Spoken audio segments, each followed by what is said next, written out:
ഒരു മനുഷ്യൻ അള്ളാഹു ആദരിക്കും. ഇദാ അഹബ്ബല്ലാഹു അബ്ദൻ നാദാ ജിബ്രീൽ എന്നാണ്. അള്ളാഹു ഒരു മനുഷ്യനെ ഇഷ്ടപ്പെട്ട് കഴിഞ്ഞാൽ ജിബ്രീൽ അലൈഹിസ്സലാത്തു വസ്സലാമിനെ വിളിക്കും.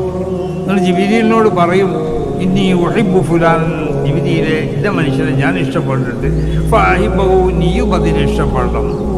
പിന്നെ പറയും, ആകാശലോകത്തുള്ളതായ മുഖദ്ദസ്താവുന്ന അർവാഹകളോട് നീ വിളിച്ചു പറയണം, ഇന്നല്ലാഹ അഹബ്ബ ഫുലാനൻ ഫഅഹിബ്ബുഹു, നിങ്ങളും അയാളെ ഇഷ്ടപ്പെടണം.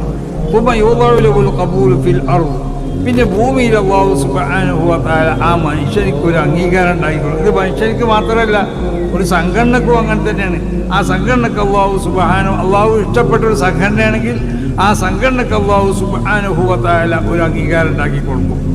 ആകാശലോകത്തുള്ള പരിശുദ്ധാത്മാക്കളോട് ജിബ്രീൽ അലൈഹിസ്സലാത്തു വസ്സലാം വിളിച്ചു പറയും, ഒരു സംഘടന ഏതാ അള്ളാഹു ഇഷ്ടപ്പെട്ടത്. അത് വ്യക്തിയെ പറ്റി പറഞ്ഞതാണെങ്കിൽ വ്യക്തിക്ക് മാത്രം ബാധകമായ അല്ല, അത് സംഘടനകൾക്കും അത് ബാധകം തന്നെയാണ്. അപ്പോൾ മുഖദ്ദസ്താവുന്ന അർവാഹുകളോട്, ആത്മാക്കളോട് ജിബ്രീൽ അലൈഹിസ്സലാത്തു വസ്സലാം പറയും, ഇന്ന സംഘടനയെ അള്ളാഹു ഇഷ്ടപ്പെട്ടിട്ട് നിങ്ങളും ഇഷ്ടപ്പെടണം.